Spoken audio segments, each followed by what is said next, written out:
இந்த காலை வேளையிலும் தேவன் நம்ம மத்தியிலே எழுந்தருளி இருக்கிறதுக்காக நான் தேவனை ஸ்தோத்திரிக்கிறேன். 1 கொரிந்தியர் 2ஆம் அதிகாரம் 9ஆம் வசனத்தை நாம் வாசிக்க கேட்கிறோம். 1 கொரிந்தியர் 2ஆம் அதிகாரம் 9ஆம் வசனத்தை வாசிக்க எழுதியிருக்கிறபடி தேவன் தம்மில் அன்பு கூறுகிறவர்களுக்கு ஆயத்தமானவைகளை கண் காணவும் இல்லை, காது கேட்கவும் இல்லை, அவைகள் மனுஷனுடைய இருதயத்தில் தோன்றவும் இல்லை. எழுதியிருக்கிறபடி தேவனிடத்தில் அன்பு கூறுகிறவர்களுக்கு ஆயத்தமாக்கினவர்களை கண் காணவும் இல்லை, காது கேட்கவும் இல்லை, மனுஷனுடைய இருதயத்திலே அவைகள் தோன்றவும் இல்லை.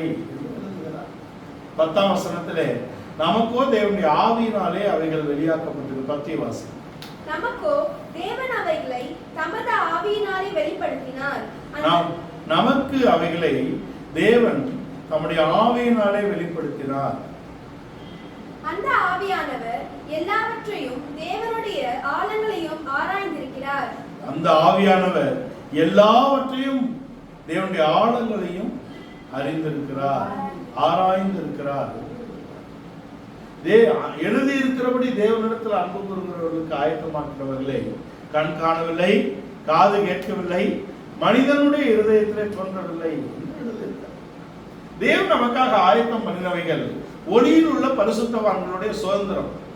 தேவன் நமக்கு ஆயத்தமாக்கினவைகள் உலக தோற்றத்துக்கு முன்பாக மறைக்கப்பட்டவைகள் என்று அங்கு 7ஆம் 8ஆம் வசனத்திலே சொல்லப்பட்டிருக்கு. அதே அதிகாரத்தின் 7ஆம் வசனத்திலே உலக தோற்றத்துக்கு முன்பாக மறைக்கப்பட்டவைகளை தேவன் தம்முடைய அப்போஸ்தலர் தீர்க்கதரிசிகளினாலே சபைக்கு அவர் கொண்டு வருகிறார் என்பது வெளிச்சத்தில் உள்ளவர்களுக்கு, ஒளியில் உள்ள பரிசுத்தவான்கள் சுதந்திரத்தை அடைய போகிறவர்கள், அன்பிற்குவானின் ராஜ்யத்துக்குள்ளே இருக்கக்கூடிய ஆவிக்குரியவர்கள் என்ற தேவனுடைய பிள்ளைகளுக்கு, தேவனிடத்தில் அன்பு கூறுகிறவர்களுக்கு, எழுதியிருக்கிறபடி தேவனிடத்தில் அன்பு கூறுகிறவர்களுக்கு ஆயத்தமாக்கப்பட்டவைகளை கண் காணவில்லை, காது கேட்கவில்லை, மனுஷனுடைய இருதயத்திலே அவைகள் தோன்றவில்லை. மனுஷன் என்றுதான் எழுதப்பட்டது. இங்க மனிதனுடைய இருதயத்தில் தோன்றவில்லை என்றால் இது ஜென்ம சுபாவம் உள்ள ஒரு மனிதனை குறிக்கிறதாக இருக்கிறது. மனிதன் விடுகையிலே இருளுக்குள்ளே போய்விட்டான். அவன் தேவதூதர்களுடைய விடுகையிலே இருள் வந்தது, ஆனால் மனிதனுடைய விடுகையிலே ஒரு இரவு அனுமதிக்கப்பட்டிருக்கிறது. இவன் தன்னை இருளுக்குள் உட்படுத்திக் கொள்ளத்தக்கதாக இருக்கிறான். உலகம் என்ற இருள், பாவம் என்ற இருள், சாபம் என்ற இருள், மரணம் என்ற இருள், வியாதி என்ற இருளுக்குள் அவன் தன்னை உட்படுத்தி கொண்டான் விடுகையிலே. இந்த இருளில் இருந்து வெளிச்சத்தை பிரகாசிக்க செய்த தேவன் என்பதன் தொடர்ச்சியாக தான் அவன் எழுதியிருக்கிறபடி தேவனிடத்தில் அன்பு கூறக்கூடியவர்கள் யார்? இருளில் இருந்து வெளிச்சத்தை பிரகாசிக்க செய்த தேவன் தம்முடைய முகத்துள்ள அறிவாகிய ஒளியை நம்முடைய இருதயங்களிலே பிரகாசிக்க செய்திருக்கிறார். இந்த மகத்துவமுள்ள வல்லமை நம்மளால் உண்டாயிராமல் தேவனால் உண்டாயிருக்கிறது என்று அறியும்படிக்கு இந்த பொக்கிஷத்தை இந்த மண்பாண்டத்திலே பெற்றிருக்கிறோம். இந்த பொக்கிஷத்தை இந்த மண்பாண்டத்திலே பெற்றவர்கள் தேவனுடைய முகத்துள்ள தம்முடைய குமாரனாகிய இயேசு கிறிஸ்துவின் முகத்துள்ள அறிவாகிய ஒளியை நம்முடைய இருதயத்திலே பிரகாசிக்க செய்திருக்கிறார். நாம் வெளிச்சத்துக்கு வந்திருக்கிறோம். அதனாலே நம்முடைய இருதயத்திலே அவருடைய அன்பு ஊற்றப்பட்டிருக்கிறது. இந்த பொக்கிஷத்தை மண்பாண்டத்திலே பெற்றிருக்கிறோம் என்று கொண்டு வருகிறார். இந்த பொக்கிஷத்தை மண்பாண்டத்தில் பெற்றவர்கள் யார் என்றால் இவர்கள் தெய்வீகத்தை அடைந்து கொள்ளும்படியாக அழைக்கப்பட்ட பிரகாசிப்பிக்கப்பட்ட மனிதர்களாக இருக்கிறார்கள். ஆவிக்குரியவன் என்ற இடத்தில் தான் இது இருக்கிறது. ஆனால் இங்கே தேவன் எழுதியிருக்கிறபடி தேவனிடத்தில் அன்பு கூறுகிறவர்களுக்கு ஆயத்தமாக்கினவைகளை கண் காணவில்லை, காது கேட்கவில்லை, மனுஷனுடைய இருதயத்திலே தோன்றவில்லை என்பது இது எந்த மனிதன் என்றால் இவன் ஜென்ம சுபாவம் உள்ள மனிதன் என்பதை நாம் அறிந்து கொள்கிறோம். ஜென்ம சுபாவம் உள்ள மனிதனுடைய கண்களுக்கு இவைகள் தெரியாது, ஜென்ம சுபாவம் உள்ள மனிதனுடைய காதுகளுக்கு இவைகள் கேட்காது.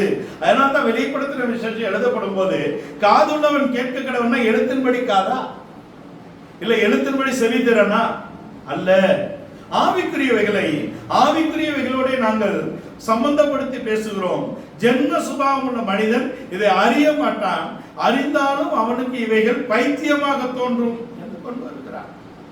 இந்த மனிதன் யார் என்றால் இவன் ஜென்ம சுபாவம் உள்ள மனிதன். இவனுடைய கண்களுக்கு இது புலப்படவில்லை, இவன் காதுகளுக்கு இவைகள் தொனிக்கவில்லை, கேட்கவில்லை, இவனுடைய இருதயத்திலே இவைகள் தோன்றவில்லை என்று கொண்டு வருகிறார். ஜென்ம சுபாவம் உள்ள மனிதன் ஆவிக்குரியவைகளை அறிந்து கொள்ள அவன் ஏற்றவன் அல்ல, அவன் வளர்ந்தவன் அல்ல, அவன் உகந்தவன் அல்ல என்ற இடத்திலே இருக்கிறது. அப்ப யார் இதை அறிந்து கொள்ள முடியும் என்றால் நமக்கோ தேவனுடைய ஆவியினாலே இவைகள் அருளப்பட்டிருக்கிறது. அந்த தேவ ஆவியானவர் தேவனுடைய ஆழங்களையும் எல்லாவற்றையும் ஆராய்ந்து அறியக்கூடிய இடத்திலே இருக்கிறார் என்பதாக. ஆராய்ந்து அறிகிறதுக்கு தான் நம்ம சமயம் கொடுக்கிறோம்.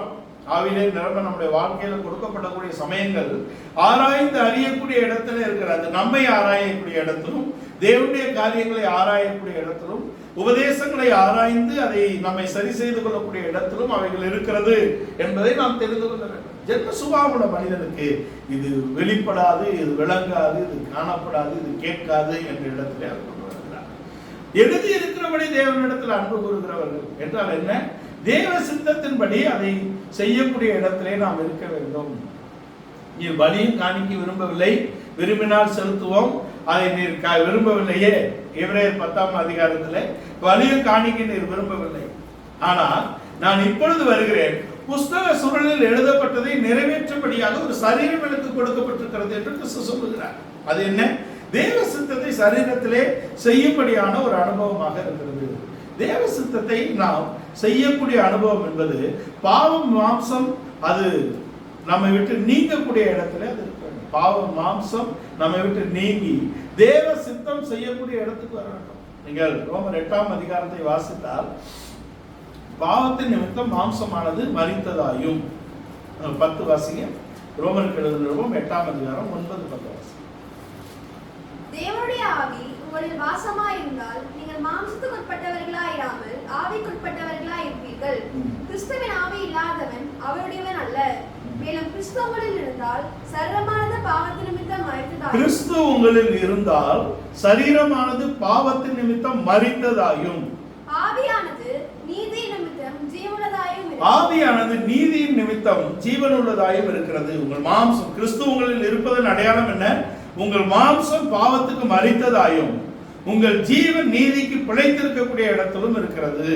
பாவமா கிறிஸ்து உங்களில் இருந்தால் உங்கள் சரீரமானது பாவத்தின் நிமித்தம் மரித்ததாயும் ஆவியானது நீதி நிமித்தம் பிழைத்திருக்கிறது என்று கொண்டு வருகிறார். மாம்சம் மரித்த நிலவரத்திலும் ஆவி கிறிஸ்துவுக்குள் நீதியே பிழைத்திருக்கக்கூடிய அனுபவத்திலும் இருக்கிறது. இவன் தான் ஆவிக்குரியவன் ஆனபடியினாலே மாம்சத்தின்படி நடவாமல் ஆவியின்படி நடக்கிறவர்களுக்கு ஆக்கினை தீர்ப்பு இல்லை. ஆவியிலே நடப்பது என்பது வசனத்தை நம்முடைய ஜீவியத்திலே கடைபிடித்து நிறைவேற்றக்கூடியதாக இருக்கிறது. ஆனபடியினாலே மாம்சத்தின்படி நடவாமல் ஆவியின்படி நடக்கிறவர்களுக்கு ஆக்கினை தீர்ப்பு இல்லை என்றால் இவன் ஆவிக்குரியவன் தான், ஆனால் வசனத்தை நிறைவேற்றக்கூடிய இடத்திலே அவன் நடக்கிறான். இது ஒரு பக்கம். ஆனால் இன்னொரு வளர்ந்த பக்கம் இருக்கிறது. அது 8:14. எவர்கள் தேவ ஆவியினால் நடத்தப்படுகிறார்களோ அவர் தேவனுடைய புத்திரராய் இருக்கிறார்கள். ஆவியிலே நடப்பது என்ற பக்கத்தையும் ஆவியானவராலே நடத்தப்படுவது என்ற பக்கத்துக்கும் நடுவே என்ன இருக்கிறது என்றால், ஆவியிலே நடக்கக்கூடியவர்கள் என்ற இடத்திலே கிறிஸ்துவின் ஆவி உள்ளே இருக்கிறது என்பது வசனத்தின் ஆவி. இது இருந்தால் கிறிஸ்துவின் நிமித்தம் உங்கள் மாம்சமானது பாவத்துக்கு மரித்ததாயும் உங்கள் ஆவியானது நீதிக்கு பிழைத்ததாயும் இருக்கிறது என்று கொண்டு வருகிறார்.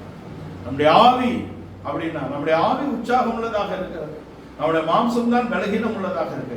இந்த பலகீனம் உள்ள மாம்சத்தை மேற்கொள்ளத்தக்கதாக நாம் ஆவியிலே பலப்பட வேண்டும் என்பதை நாம் பார்க்கிறோம். இதுதான். இதை செய்ய முடியாதவன் அவன் ஜென்ம சுபாவம் உள்ள மனிதன், தன்னுடைய ஜென்ம சுபாவத்தை அழிக்காத இடத்திலே அவன் இருக்கிறான் என்று 1 பேதுரு 2ஆம் அதிகாரத்தின் முதல் பகுதியிலே அதுக்கு ஒரு அட்டவணை கொண்டு வருகிறார். ஜென்ம சுபாவம் உள்ள மனிதனுடைய அந்த அட்டவணை அங்கே இருக்கிறது. 1 பேதுரு 2ஆம் அதிகாரம் 2ஆம் வசனத்திலிருந்து வாசி. சகல துர்க்குணத்தையும் சகலவித கபடத்தையும் வஞ்சகங்களையும் சகலவித புறங்கூறுதலையும் ஒழித்துவிட்டு இந்த 5 காரியங்களை ஐம்புலம் உள்ள மனிதன் தன்னுடைய சரீரத்திலிருந்து நீக்க வேண்டும். அது என்ன? சகல துர்குணம், சகல கபடம், வஞ்சகம், பொறாமை, புறங்கூறுதல். இந்த 5ஐயும் அவன் எப்படி நீக்க வேண்டும் என்றால் வேத வசனத்தினால் தான் அதை நீக்க வேண்டும் என்று கொண்டு வருகிறார். வேத வசனத்தினால் நீக்கக்கூடிய இடத்திலே நாம் இருந்தோமா, இருக்கிறோமா, அல்லது இருந்தோமா என்பதை நாம் பார்க்க வேண்டும். நாம் இருந்தோமா, இருக்கிறோமா? இருந்தோம் என்பது நீக்கிவிட்டோம் என்ற அனுபவம், இருக்கிறோம் என்பது நீக்கிக் கொண்டு இருக்கிறோம் என்ற அனுபவம். இந்த 5 காரியங்களை நீங்கள் புதிதாய் பிறந்த குழந்தைகளைப் போல வேத வசனமாகிய ஞானப்பாலின் மேல் வாஞ்சையாக இருந்து நீங்கள் வளரும்படின்றார். நீங்கள் வளர வேண்டும் என்றால் இந்த 5 காரியங்களை நீக்கி நீங்கள் வளர வேண்டும் என்றால் நீங்கள் புதிதாய் பிறந்த குழந்தைகளைப் போல வேத வசனமாகிய ஞானப்பாலின் வாஞ்சையாக இருந்து அதை பருகி வளர வேண்டும். நாம இந்த அட்டவணைக்குள்ளே இருக்கிறோமா அல்லது இதை நீக்கி வேத வசனத்திலே உபதேசத்திலே வளர்ந்து இருக்கிறோமா என்பதை நாம் பார்க்கிறோம். இரண்டாவது, இதுதான் அந்த 8ஆம் அதிகாரம் 1ஆம் வசனத்திலே ஆனபடியினாலே மாம்சத்தின்படி நடவாமல் ஆவியின்படி நடக்கிறவர்களுக்கு ஆக்கினை தீர்ப்பு இல்லை என்று சொல்லப்பட்ட முதல் பகுதியாக இருக்கிறது. ஒரு ஆவிக்குரியவன் ரட்சிக்கப்பட்டு வந்தவன் என்பவன் வேத வசனத்தின் மேல் வாஞ்சையாக இருந்து இந்த ஜென்ம சுபாவங்களை அவன் நீக்க வேண்டும். இந்த ஜென்ம சுபாவங்கள் இருந்தால் அவனுடைய ஜென்ம மனிதன் மரிக்கக்கூடிய இடத்தில் இல்லாதபடிக்கு அவன் உயிரோடு இருக்கிறான், அவன் கிறிஸ்து அவனில் இல்லை என்ற இடத்துல இருக்கிறது. அதான் 8, 9, 10 வசனங்களை நாம் ரோமர்ல வாசித்தோம். 9, 10 வசனங்கள். அப்போ கிறிஸ்துவ நம்மளில் இருந்தால் நம்முடைய ஜென்ம சுபாவங்களை நாம் மாற்றி இந்த 5 காரியங்களை நாம் நீக்கி வேத வசனமாகிய ஞானப்பாலின் மேல் வாஞ்சையாக இருந்து இவர்களை நீக்கி நம்முடைய சரீரம் பாவத்துக்கு மரித்ததாயும் நம்முடைய ஆவி நீதி நிமித்தம் கிறிஸ்துவுக்குள் பிழைத்திருக்கக்கூடிய ஒரு அனுபவத்திலே நாம் வர வேண்டும். அப்ப வந்த பின்பு அங்கே ஒரு அட்டவணை கொடுக்கப்படுகிறது. எபேசியர் 4ஆம் அதிகாரத்தின் அங்க 26ஆம் வசனம் தொடங்கி நீங்கள் வாசித்தால் நீங்கள் சூரிய அஸ்தமனத்துக்கு முன்பாக உங்கள் கோபத்தை விட்டு திரும்ப வேண்டும், எரிச்சல் உங்களை விட்டு நீங்க வேண்டும், நீங்கள் ஏன் பிசாசுக்கு இடம் கொடுக்க வேண்டும் என்று சொல்லி ஒரு அட்டவணை அங்கு எழுதுகிறார். அந்த வாசி 26ல இருந்தே வாசி. நீங்கள் கோபம் கொண்டாலும் பாவம் செய்யாதிருங்கள், சூரியன் அஸ்தமத்துக்கு முன்னாக உங்கள் எரிச்சல் தனிய கெடுவது. சூரியன் அஸ்தமிக்கு முன்பாக உங்கள் எரிச்சல் தனிய கெடுவது. பிசாசுக்கு இடம் கொடாமலும் இருங்கள். பிசாசுக்கு இடம் கொடாமல் இருங்கள். திருடுகிறவன் இனி திருடாமல் குறை சொல்லுவனுக்கு கொடுக்கத்தக்கதாக தனக்கு உண்டாயிருக்கும்படி தன் கைகளினால் நலமான வேலையை செய்து பிரயாசப்பட கடவன். கெட்ட வார்த்தை ஒன்று உங்கள் வாயிலிருந்து புறப்பட வேண்டாம். பக்தி விருத்திக்கு ஏதுவான நல்ல வார்த்தை உண்டானால் அதையே கேட்கிறவர்களுக்கு பிரயோஜனம் உண்டாகும்படி பேசுங்கள். அன்றியும் நீங்கள் மீட்கப்படும் நாளுக்கென்று முத்திரையாக பெற்ற தேவனுடைய பரிசுத்த ஆவியை துக்கப்படுத்தாதீர்கள். இதான் மீட்பு நாளுக்கென்று முத்திரையாக கொடுக்கப்பட்ட பரிசுத்த ஆவி. ஜென்ம சுபாவம் உள்ள மனிதனை வசனத்தினாலே நாம் நீக்கின பின்பு பரிசுத்த ஆவி கொடுக்கப்படுகிறது. இந்த பரிசுத்த ஆவியின் அபிஷேகம் மாம்சத்திலே ஊற்றப்படக்கூடாது. அதனாலதான் பழைய துருத்தியிலே புதிய ரசத்தை ஊற்ற வேண்டாம். புதிய அபிஷேகம் நமக்கு கொடுக்கப்படக்கூடிய இடத்துல பழைய துருத்திலே ஊற்றினால் துருத்தியும் கிழிந்து போகும், ரசமும் வீணாய் போகும். புதிய துருத்தியிலே ஊற்ற வேண்டும். புதிய துருத்தி என்பது என்ன? நீங்கள் இதுவரைக்கும் பெற்ற பரிசுத்த ஆவியின் அபிஷேகத்தை காட்டிலும் நீங்கள் உபதேசத்திலே தேர்ந்தவர்களாக வளரும் பொழுது அவருடைய அனுபவம் வித்தியாசமாக இருக்கிறது. புதிய கிருபையினால் புதிய அபிஷேகத்தினால் அவர் நிரப்புகிறார். அப்போஸ்தல உபதேசத்திலே நாம் வரும்போது நமக்கு ஒரு புதிய துருத்தி கொடுக்கப்படுகிறது. அந்த புதிய துருத்தியிலே அந்த புதிய அபிஷேகம் ஊற்றப்படுகிறது.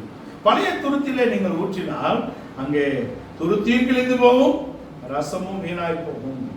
நாங்கள் சொன்ன சுவிசேஷம், நாங்கள் பிரசங்கித்த இயேசு, நீங்கள் அதிலே பெற்ற ஆவி என்று கொண்டு வருகிறார்.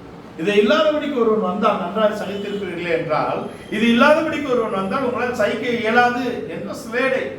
நீங்கள் சகிக்க இயலாது. நாங்கள் சொன்ன சுவிசேஷம், நாங்கள் சொன்ன இயேசு, இதில் நீங்கள் பெற்ற ஆவி என்று அப்போஸ்தலர்கள் கொண்டு வருவது என்பது அப்போஸ்தலருடைய உபதேசம். ஆதி சபை பரம்பி பலன் தந்ததன் காரணம் என்ன?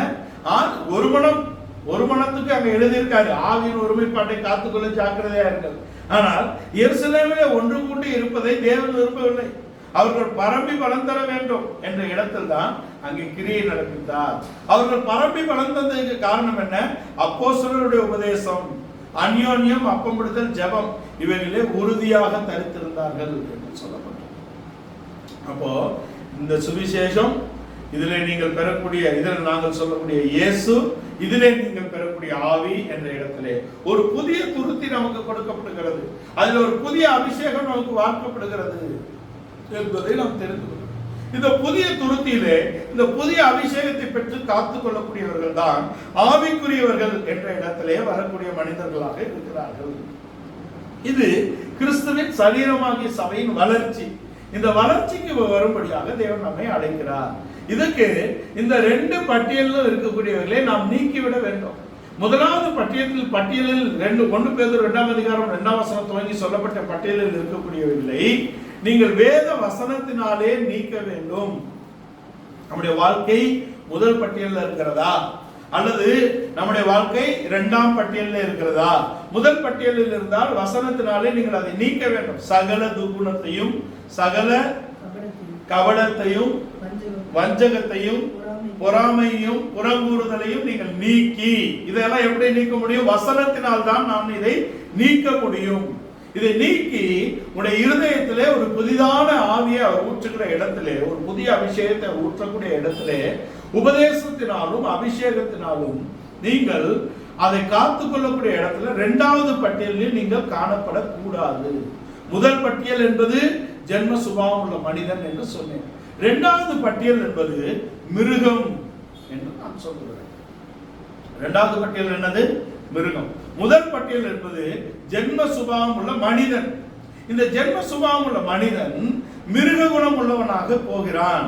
நீங்கள் கோபம் கொண்டாலும் பாவம் செய்யாதிருங்கள், சூரியன் அஸ்தமிப்பதற்கு முன்பாக நீங்கள் நன்மனம் பொருந்துங்கள் அப்படின்னு சொல்லி பிசாசுக்கு ஏன் இடம் கொடுக்க வேண்டும் என்று கொண்டு வருகிறார். நீங்கள் பிசாசுக்கு இடம் கொடுப்பதுதான் ஒரு மிருக குணம் உள்ள மனிதன் என்று நாம் கொண்டு வருகிறோம். இந்த மிருக குணம் உள்ள மனிதன் என்ற இடத்துல மிருகம் என்பவன் யார் என்றால் 49ஆம் சங்கீதத்திலே நீங்கள் வாசித்தால் கடைசி வசனத்திலே, கனம் பொருந்திய மனிதனாய் இருந்தும் அறிவில்லாதவன், தன் ஆத்மாவை குறித்து அறிவில்லாதவன் அழிந்து போகிற மிருகங்களுக்கு ஒப்பாக இருக்கிறான். ஆசீர்வாதமே எப்படி இருக்கு? நீங்கள் காரு பங்களாவோடு நல்லா வாழுங்கன்னு ஆசீர்வாதம் போட்டிருக்கு இல்ல. பிரியமானவனே, உன் ஆத்மா வாழ்கிறது போல நீ எல்லாவற்றும், உன் ஆத்மா எப்படி வாழ்கிறது என்பதில் தான் உன் ஆசீர்வாதம் அடங்கி இருக்கிறது. உன் ஆத்மா தேவனுக்கு உகந்ததாக வாழ்கிறதா? உன் ஆத்மா தேவ சமாதானத்தோடு தேவ நீதி கேட்டபடி வாழ்கிறதா என்பதில் தான் உன்னுடைய எழுத்தின்படியான ஆசீர்வாதமும் இருக்குது இல்லையா? எழுத்தின்படியான ஆசீர்வாதத்தை மாத்திரம் கேட்கிறவர்கள் உலகத்தின் அதிபதி கிட்ட போனோம். நம்ம எர்த்துக்கும் வேர்ல்டுக்குமான வித்தியாசம் தெரியணும். The earth is created by God. இந்த பூமி தேவனால் சிருஷ்டிக்கப்பட்டிருக்கிறது. வானத்தின் பூமி அவர் சிருஷ்டித்திருக்கிறார். ஆனால் இந்த உலகமும் அவருக்கு சம்பந்தம் இல்லை. இந்த உலகத்தின் அதிபதியினாலே சிருஷ்டிக்கப்பட்டிருக்கிறது. அதிலே கபடு, வஞ்சகம், பொறாமை, இச்சை எல்லாம் அதுல இருக்குது. இதுக்கு விரோதமாக தான் நம்ம ஆவிக்குரிய கனிகளும் ஆவிக்குரிய வரங்களும் கிரியை நடப்பிக்கிறது. அப்ப உலகத்தின் ஆவி, மனிதனின் ஆவி என்று சொல்லப்பட்டிருக்கிறது. உலகத்தின் ஆவி உலகத்துக்குரியவில் யாருன்னா அது விழுந்து போன ஆவி. மனிதனின் ஆவி மனிதனுக்குரியவில் யாருன்னா ஜென்ம சுபாவம் உள்ளது. தேவனுடைய ஆவி என்றால் அது ஆவிக்குரியவன் பெற்றுக்கொள்ளக்கூடிய அனுபவமாக இருக்கிறது. மூன்று பக்கம், உலகத்தின் ஆவி, மனிதனின் ஆவி, தேவனுடைய ஆவி. என் ஆவி இல்லாதவன் என்னுடையவன் அல்ல என்பது தேவனை அறிகிற அறிவு. அதை பெற்றுக்கொள்ளும்படியாக நமக்கு கொடுக்கப்படுகிற வசனத்தின் ஆவியும் அபிஷேகமாக இருக்கிறது. நம்ம உலகத்தின் ஆவிக்கும் போகக்கூடாது, மனித ஆவிக்கு நம்ம விட்டுவிடக்கூடாது.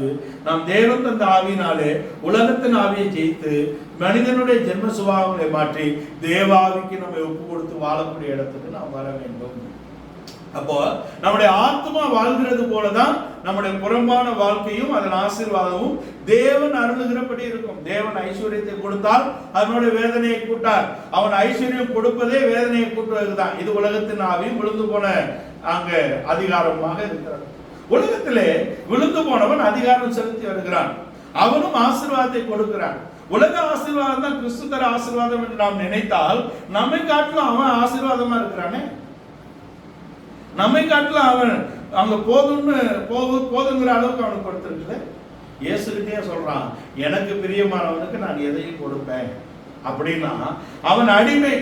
இதை நான் எகிப்தோடு நாம் ஒப்பிட்டோம். அது கொடுத்து அடிமைப்படுத்தக்கூடிய இடத்துல இருக்கிறது. கொடுத்து நம்மை அடிமைப்படுத்தி அவனுக்கு கீழ் வைக்கக்கூடிய இடத்துல இருப்பது என்பது எகிப்தின் ஆவி, விழுந்து போன ஆவி. தானியம் வாங்க போனார்கள், தானியத்தை வாங்கி அங்கே அடிமைகளாக போய்விட்டார்கள். தானியம் வாங்கிய எகிப்தியரும் அதுக்கு பின்பாக தங்களுடைய எல்லாவற்றையும் இழந்துதான் தானியத்தை வாங்கக்கூடிய இடத்தில் இருக்கிறார்கள். உலகத்தின் ஆவி என்பது ஒன்றை கொடுத்து ஒன்றை வாங்கக்கூடிய இடத்துல இருக்கிறது. அநித்தியமானவைகளை கொடுத்து நித்தியமான உங்களுடைய நித்திய ஜீவனை பறிக்கக்கூடிய இடத்தில் தான் உலகத்தின் ஆவி இருக்கிறது. இதைதான் எகிப்துக்கு நாம் ஒப்பிடுகிறோம். எகிப்தில் ஆராதனை இல்லையே, எகிப்தில தேவனத்தோட கூடிய வெளிச்சம் இல்லையே, எகிப்திலே அவர்களுக்கு போஜனம் தானே இருந்தது. போஜனத்தை தவிர வேற ஏதாவது சொல்ல முடியுதா? உங்க வந்த பின்பு என்ன சொல்றாங்க? போஜனம் தான் சொல்றாங்க. அடிமைகளா இருந்தது குறித்து ஒரு அறிவோ உணர்வோ அவர்களுக்கு இல்லை. எகிப்தில இருந்தா திருப்தியா சாப்பிட்டுருப்போம், எகிப்தில இருந்தா சாப்பிட்டு செத்துருப்போம். எகிப்துல இருந்தா நாங்க நன்றாக புசித்து அங்கே சுகமா இருந்திருப்போம். தன் அடிமைத்தனத்தை மறக்கக்கூடிய இடத்தில் தான் அங்கு போஜனம் இருந்திருக்கிறது. அது அல்ல, நாம் இந்த உலகத்தின் ஆவிக்கு நம்ம ஒப்புக்கொடுக்கிறோம். நம்முடைய ஆத்மா வாழ்கிறது போல நாம் எல்லாவற்றிலும் வாழ வேண்டும் என்றால் நீங்கள் முதலாவது அவருடைய ராஜ்யத்தையும் அந்த நீதியை தேடுங்கள், மற்றெல்லாம் கொடுக்கப்படும். இது தேவன் கொடுக்கிறது. தேவன் கொடுப்பது என்பது நமக்கு தேவையானது கொடுக்கும். நமக்கு என்ன வேணுமோ அந்தந்த காலத்துல அதை சரியாக கொடுக்கக்கூடிய தேவன். சகல விருட்சத்தை புசிக்க கொடுத்தாருன்னா சகல விருட்சத்தை மாத்திரம் புசிக்கணும். ஜீவ விருட்சம் எப்போ கொடுப்பாருன்னு சொல்வாரு, அப்பதான் புசிக்கணும். காலத்துக்கு முன்பாக நன்மை தீமை அறியத்தக்க விருட்சத்துல கை வைக்க கூடாது. இதுதான் நம்முடைய முற்பிதாவாகிய ஆபிரகாமுக்கு முன்பாக இருந்த எழுத்தின்படியான தகப்பன் ஆதாம் தோட்டத்தை இருந்தது. ஆனால் ஆபிரகாமுக்குள்ளே இவைகள் வெளிச்சம் என்ற இடத்துக்கு வருகிறது. உன் ஆத்மா வாழ்கிறது போல நீ எல்லாவற்றிலும் வாழ வேண்டும் என்றால் நீ வெளிச்சத்துக்கு வர வேண்டும். உன் மாம்சமானது பாவத்து நிமித்தம் மரித்ததாயும் உன் ஆவியானது நீதி நிமித்தம் பிழைத்திருக்கக்கூடியது என்பது நமக்குள்ளே அந்த வெளிச்சம் பிரகாசிக்கக்கூடிய ஒரு வாழ்க்கையாக இருக்கிறது.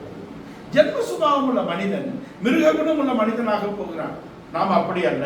ஜென்ம சுபாவம் உள்ள மனிதனை அழித்து நாம் ஆவிக்குரிய மனிதனாக வருவதற்கு இங்க பட்டியலில் இருக்கிறதே அழிக்கணும். ரெண்டுமே நீங்க பார்த்தீங்கன்னா ஒன்று போல காணப்படக்கூடிய வெவ்வேறான மிக பயங்கரமான வெவ்வேறான ஒன்றுதான், ஆனால் அதை காட்டிலும் இது கூடுதலான இடத்துல இருக்கிறது என்பதை நாம் தெரிந்து இதை நாம் அழித்து ஆவிக்குரியவர்கள் என்ற இடத்துக்கு வர வேண்டும் என்றால் நம் புறமான மனிதனானது அழிந்து உள்ளான மனிதனிலே நாளுக்கு நாள் பலப்பட வேண்டும் என்பதாக. இந்த மிருக குணம் உள்ள மனிதன், ஜென்ம சுபாவம் உள்ள மனிதன், ஆவிக்குரிய மனிதன் என்று மூன்று விதமாக இருக்கிறது. இந்த ஜென்ம சுபாவம் உள்ள மனிதன் மிருக குணம் உள்ள மனிதனாக போகிறான். நீங்க வெளிப்படுத்துற விசேஷம் 13ஆம் அதிகாரத்துல பார்த்தா அந்த கூட்டத்தில் ஜன கூட்டத்திலிருந்து ஒரு மனிதன் எழுப்பி வருகிறான். அது மிருகம் என்று சொல்லப்பட்டிருக்கிறது. ஏனென்றால் தன்னுடைய முழு பலத்தையும் தன்னுடைய முழு ஜீவியத்தையும் அங்கே விழுந்து போனவனுக்கு விற்று போட்ட ஒரு மனிதன் தான் அந்தி கிறிஸ்து மிருகம். அந்த மிருகத்துக்கு வலுசற்பம் தன்னுடைய வல்லமையும் தன்னை மகிமையும் கொடுக்கக்கூடிய இடத்துல இருக்கிறது. அப்படித்தானே எழுதிருக்கு. வலுசற்பமானது அந்த மனிதனுக்கு முழு வல்லமையை கொடுக்கக்கூடிய இடத்துல இருக்கிறது. அதுதான் மிருகம். அதுதான் அந்த மிருக குணமுள்ள மனிதன். இந்த மிருக குணமுள்ள மனிதன் தான் முதலாவது அவன் நியாயத்திற்கு என்ற இடத்துக்கு போகிறான் என்பதை நாம் பார்க்கிறோம். அந்தி கிறிஸ்துவும் கள்ளத்தீர்க்க தரிசியும் தான் அங்கே அக்னி கடலுக்கு முதலாவது போகிறார்கள். அதுக்கு பின்புதான் பிசாசே போகிறான். பிசாசுக்காக விழுந்து போன தேவதூதனுக்காக ஏற்படுத்தப்பட்ட நியாய தீர்ப்பிலே முதலாவது போகக்கூடியவர்கள் மனிதர்கள். அந்த மனிதர்கள் தங்களை விற்று போட்ட இடத்தில் தான் மிருகமாக இருக்கிறார்கள். ஜென்ம சுபாவமுள்ள மனிதன் தன்னை சரி செய்யாவிட்டால், வசனத்தினாலே சரி செய்யாவிட்டால் அவன் மிருகம் என்ற இடத்துக்கு போய்விடுகிறான். இந்த மிருகம் என்ற இடத்திலே ஆதியாகமம் 49ஆம் அதிகாரத்துல அங்கே யாக்கோபு கடைசி காலத்துல தன் பிள்ளைகளை ஆசீர்வதிக்கும்படியாக அழைத்து ஆசீர்வதித்த அட்டவணை அங்கே போடப்பட்டிருக்கிறது. அதிலே மனிதர்களாகவும் இருக்கிறார்கள், மிருகங்களும் அட்டவணை போடப்பட்டிருக்கிறது என்பதை அங்கே தெய்வீகத்தை வெளிப்படுத்தின மனிதர்களும் இருக்கிறார்கள் என்பதை நாம் பார்க்கிறோம். முதலாவது சிங்கம் என்கிறார்.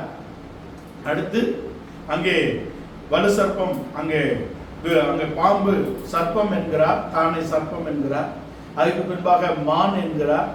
அங்கே சிங்கம் என்ற பின்பாக கிளசிங்கம் என்கிறார். சிங்கம் கிளசிங்கம், அதுக்கப்புறம் சர்ப்பம், அதுக்கப்புறம் மான், அதுக்கப்புறம் பீறுகிற ஓனாய் என்று சொல்லுகிறார். மிருகங்கள் அட்டவணை போடப்பட்டிருக்கிறது யாக்கோபுடைய குடும்பத்தில். இந்த மிருகங்கள் அட்டவணை போடப்பட்டிருக்கிறது. ஜென்ம சுபாவம் உள்ள மனிதர்களும் அங்கே எழுதப்பட்டிருக்கிறார்கள். அங்கே தகப்பன்மாரை மீறினவர்கள், தகப்பனுடைய ஸ்தானத்தை பறிக்க நினைத்தவர்கள், தகப்பனை மதிக்காதவர்கள், தகப்பனை கொள்ளையடிக்க நினைத்தவர்கள், தகப்பனை தன் ஸ்தானத்திலிருந்து விரட்டிவிட நினைத்தவர்கள் என்ற ஜென்ம சுபாவம் எழுதப்பட்டது. இந்த ஜென்ம சுபாவம் விழுந்து போன ஒரு ஆவியினாலே மனிதனுக்குள்ளே கொண்டு வரப்பட்டது. தேவன் தோட்டத்தை காக்கும்படியாக பண்படுத்தும்படியாக அங்கு வைத்த இடத்துல தேவனாகும்படியாக ஒரு குறுக்கு வழியை சொல்லக்கூடிய இடத்தில் தான் மனிதன் விழுந்து போகிறான் என்றால் ஸ்தானத்தை கொள்ளையாட நினைக்கிறான்.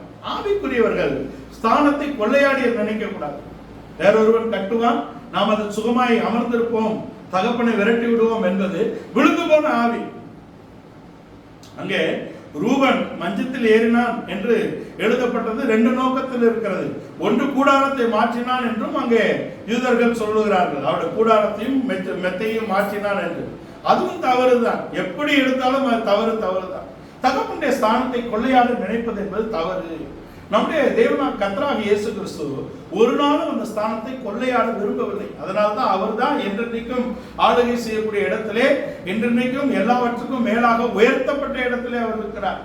நித்தியத்திலும் கூட பிதாவாகிய ஸ்தானம், பிதாவாகிய தேவனுடைய ஸ்தானத்தை அவருக்கு தான் கொடுக்கிறார். எல்லாவற்றையும் யார் எனக்கு கீழ்ப்படுத்தினாரோ அவருக்கு நித்தியத்திலும் குமாரன் கீழ்பட்டு இருப்பார் என்றுதான் எழுதப்பட்டிருக்கிறது. குமாரன் என்றால் கீழ்பட்டு தான் இருக்க வேண்டும். குமாரனாக கீழ்பட்டு இருந்தால்தான் ஒரு புதிய துருத்தியும் ஒரு புதிய ரசமும் அங்கே வார்க்கப்பட முடியும். அதான் விஷயம். ஒரு புதிய துருத்தியும் ஒரு புதிய அபிஷேகம் பெற வேண்டும் என்றால் குமாரன். அங்க தீமோத்தேயுவிட்ட சொல்லும்போது சொல்கிறார், நீ ஆவிக்குரிய சகல காரியத்தில் கருத்தாயிரு, உன் வாலிபத்தை குறித்து ஒருத்தன் குற்றப்படுத்தாதபடிக்கு நீ நடந்துக்கோ, இவைகளை எல்லாம் யாரிடத்தில் கற்றுக்கொண்டாய் என்று நீ கருத்தா இருக்கணும் கொண்டு வர. யாரிடத்தில் கற்றுக்கொண்டாய்? ஒரு காரியம் நீங்க பண்ணா இன்னார் மகனா அப்படின்னு தான் கேட்பாங்க. நீங்க சொல்லலாம், அப்பா இல்ல, அப்பா போயிட்டாரு, அப்பாவுக்கு பொறுப்பு இல்லை அப்படின்னு நம்ம சொல்லிக்கலாம். ஆனால் அல்ல. your father, your spiritual father is your address. உன்னுடைய ஆவிக்குரிய தகப்பன் தான் உனக்கு அடையாளமும் அட்ரஸுமா இருக்கிறார். அவர்களை நீ 1000 முறை கண்டுபிடிக்கலாம், அது அல்ல. அவன் பிதாவாக வளர்ந்து சுதந்திரத்தை அடைந்து கொண்டானா, இல்ல அப்பாவை நெருக்கி சுதந்திரம் வாங்கிட்டானா? சின்னவன் நெருக்கி வாங்கிட்டு தூரம் போய் நாசமா போனான்னு தான் நம்ம இளையகுமாரன் கதையை படிக்கிறோம். பெரியவனும் நெருக்கி தானே வாங்குறான். அவன் வேறு வழியாக நெருக்கி வாங்கினான், பெரியவன் வேறு வழியாக நெருக்கி வாங்குறான். நீங்க எனக்கு ஒண்ணும் கொடுக்கலையேன்னு கேட்கறது நெருக்கம் தானே. அதை கொடுத்து எனக்கு உள்ளதெல்லாம் உனக்கு தான்பான்னு சொல்லிட்டாரு. மூத்தவன் சுதந்திரிச்சு கொள்ளலாம், ஆனால் தகப்பனாக அவன் மாறவில்லை. அதனாலே வேலைக்காரர் குமாரம் அவன் இடத்துல நிற்பது என்பது சாத்தியம் இல்லை.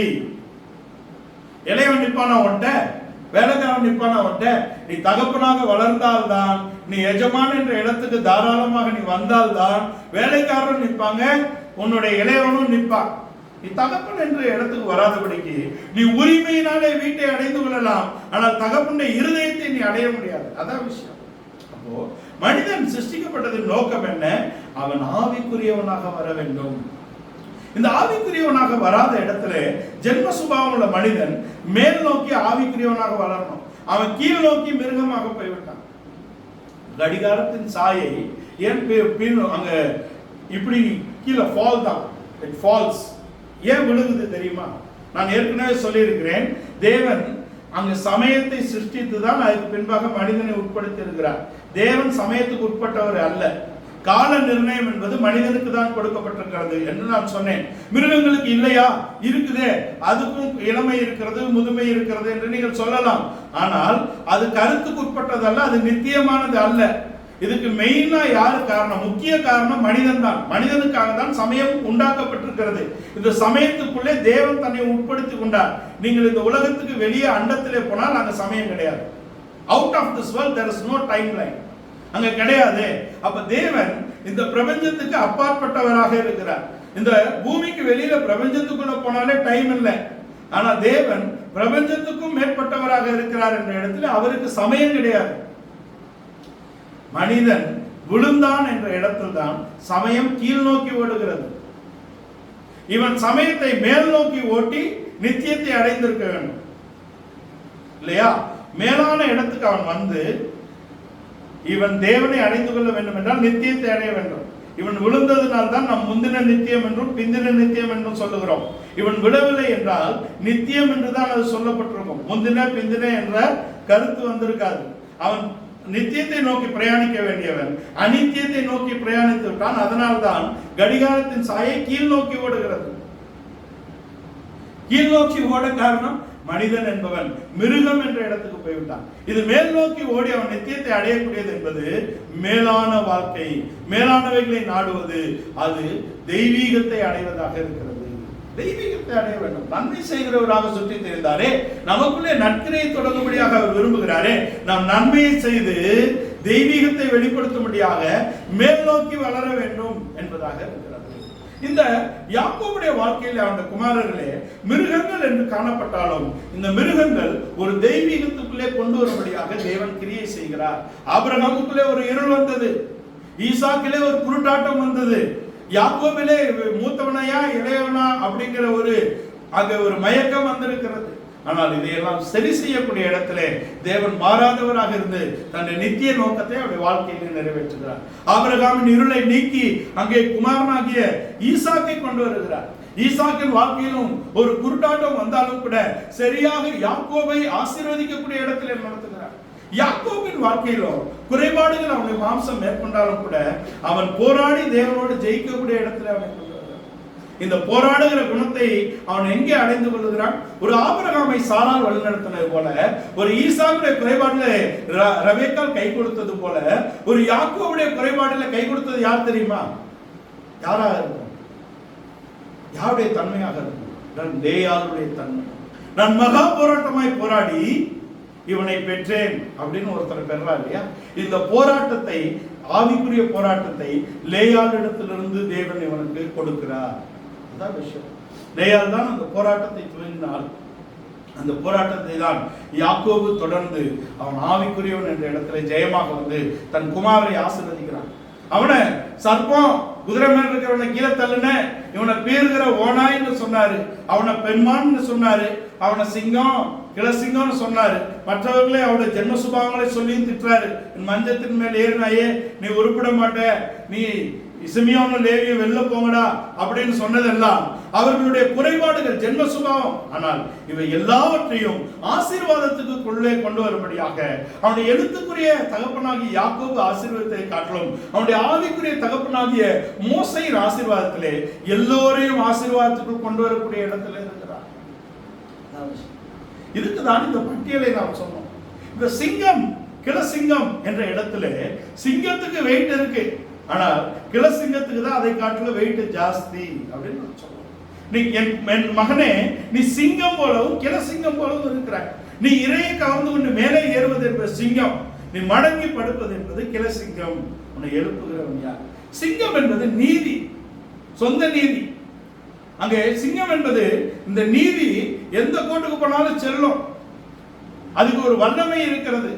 ஆனால் கிளசிங்கம் என்பது நம்முடைய வல்லமையை இழந்து தேவ நீதியை பெற்றுக் கொள்வதாக இருக்கிறது.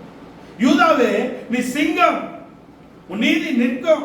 சொல்ல அவங்க யாரும் ஒண்ணும் பண்ண முடியாது. யோபு தன் நீதியை பேசினாரே, அங்க அவங்க நண்பர்களால் ஒண்ணும் பேச முடியாது. நீதியை கெட்டியாக பிடித்திருக்கிறேன், யாரும் ஒண்ணும் பேச முடியல. தன்னோடு உடன்படிக்கை பண்ண நான் இன்னொரு ஸ்திரீயை நான் நினைத்ததும் இல்லை, யாரும் பேச முடியல. பூமிக்குரிய மேன்மையை பேசுகிறான். இவர்களெல்லாம் யார் பேசுகிற தகுதியா? இவன் அப்பமாருக்கு நான் தான் படியா இருந்தேன் அப்படின்னு சொல்றாரு. என் வீட்டு வாசல்ல இருந்த ஒரு விதவையை நான் திக்கற்றவளாக விட்டதில்லை, ஒரு ஏழையை நான் பசியாக விட்டதில்லை. இவையெல்லாம் என் நீதி, இவைகளை கெட்டியாக பிடித்திருக்கிறேன். ஆனா எப்போ அவன் மெய்யாகவே மீட்கப்பட்டான் என்றால் தேவன் அவனுக்கு சொன்ன வார்த்தைகள் அவனை மாற்றினது.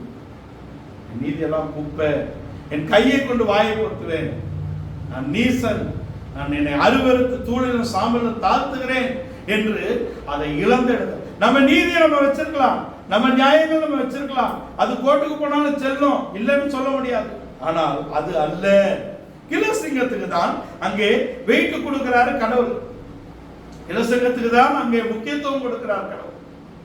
சிங்கம் என்பதை காட்டிலும் கிளசிங்கம் தான். வெளிப்படுத்துற விசேஷத்துல முத்திரைகளை யார் உடைப்பா? அழுகிறாரு அப்போஸ்தலர்.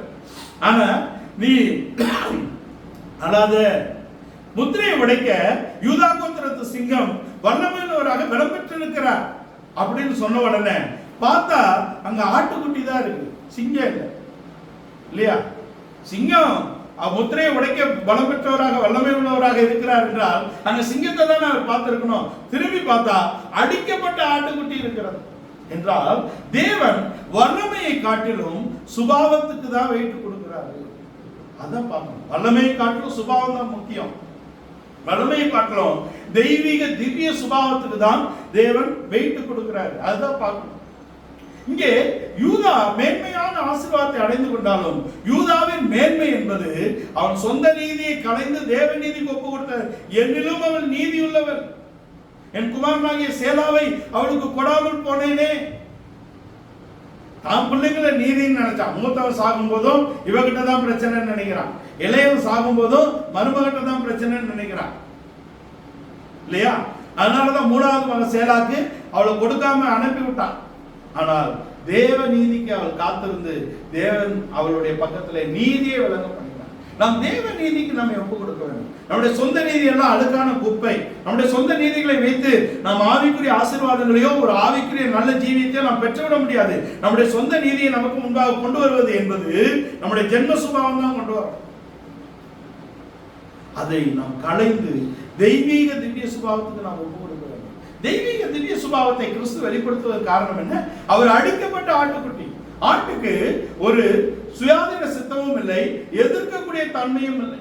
அது மயிர் கத்திரிக்கிறவனுக்கு முன்பாக வாய் பேசாதது, அது அடிக்கப்படுகிறவனுக்கு முன்பாக வாய் பேசாமல் இருந்தது, சத்தமிடாமல் இருந்தது என்ற இடத்தில் தான் ஏசாயா 53 அதிகாரத்தில் எழுதுறார். அப்படி ஒரு தன்மை தான் நம்மை தேவநீதி என்பதற்கு கொண்டு வருகிறது. அங்கே தானே அவர் சொல்லிட்டார், குதிரை மேல் இருக்கிறவனை கீழே தள்ளுகிறவன், அவனுடைய காரியங்களை பின்பு அவர் சரிப்படுத்துகிறார். அது மாத்திரமல்ல, அங்கே பீறுகிற ஓனாய் பெஞ்சமின் பீறுகிற ஓனாய். பெஞ்சமின் என் இருதயத்துக்கு ஏற்றவனாக மாற்றப்படுகிறான். பீறுகிற ஓனாயாகிய பெஞ்சமின் இருதயத்துக்கு ஏற்றவனாக மாற்றப்படுகிறான் என்று நாம் தெரிந்து கொள்கிறோம். அங்கே சிங்கம், பாலசிங்கம், அவன் கிளசிங்கம் என்ற இடத்திலே தன்னை ஒப்பு கொடுக்கிறான். இதுதான் நம்மை தேவநீதிக்கு கொண்டு வரக்கூடிய இடத்துல இருக்கிறது. நாம் தேவநீதி அடைந்து கொள்ள வேண்டும் என்றால் நம்முடைய பலம் பராக்கிரமத்தினால அல்ல, அவருடைய ஆவிக்கு நம்மை ஒப்பு கொடுத்து அவருடைய திவ்ய சுபாவத்தை நாம் பெற்றுக்கொள்ள வேண்டும். புறமான மனிதன் அழிக்கப்பட்டு உள்ளான மனிதனே பலப்பட வேண்டும். அதான் விஷயம். உள்ளான மனிதன் நாளுக்கு நாள் பலப்பட வேண்டும். புறமான மனிதன் என்பது நம்முடைய வல்லமை, நம்முடைய பராக்கிரமம், நம்முடைய இதெல்லாம் ஒன்றும் ஆகாது. நம்முடைய நீதி நம்மை ஒன்றும் பண்ணணும். தேவநீதி என்ற இடத்திற்கு நாம் வர வேண்டும் என்றால் நம்மை பரிபூர்ணமாக நாம் ஒப்பு கொடுக்கிறோம். தேவ வல்லமை நமக்குள்ளே கிரியை செய்கிறது நல்லதுதான். ஆனால் வல்லமையை காட்டிலும் ஞானம், வல்லமையை காட்டிலும் சுபாவத்துக்கு தேவன் அங்கே முக்கியத்துவம் கொடுக்கிறார். வல்லமையை காட்டிலும் ஞானம் என்ற இடத்துல நீங்கள் புறாக்களாக இல்லாதபடிக்கு சர்ப்பங்களாக இருங்கள், சர்ப்பத்தை போல வினாவுள்ளவர்களாக இருங்கள். உங்களை உங்க ஓனாய்களுக்குள்ளே ஆட்டுக்குட்டி அனுப்புகிறது போல அனுப்புகிறேன். நீங்கள் புறாக்களை போல கபடற்றவர்களா இருக்கிறது நல்லதுதான். ஆனா அங்க சர்ப்பத்தை போல வினாவுள்ளவர்களா இருக்கிறது. இது ஞானம், தெரிந்த புத்தி என்ற இடத்துக்கு வர வேண்டும். அங்கே சிங்கம் என்ற இடத்துல இல்லாது கிளசிங்கம் என்பது ஒப்பு கொடுக்க வேண்டும் என்றால் அது அடிக்கப்பட்ட ஆட்டுக்குட்டி. நம்முடைய சுயத்தை முற்றிலுமாக கொண்டு தேவனுடைய நீதி, தேவனுடைய சுபாவம் என்ற இடத்திலே வெளிப்படும். நம்மை காண்கிறவர்கள் கிறிஸ்துவை காணக்கூடிய நம்ம கிட்ட உபதேசமா இருக்கு, சுபாவம் இல்லையே. நம்ம கிட்ட நீதி எல்லாம் இருக்குது, தேவ நீதி என்ற இடத்துக்கு ஒப்பு கொடுக்கலையே. நம்முடைய நியாயங்கள் எல்லாம் எந்த கோட்டுக்கு போனாலும் செல்லும்.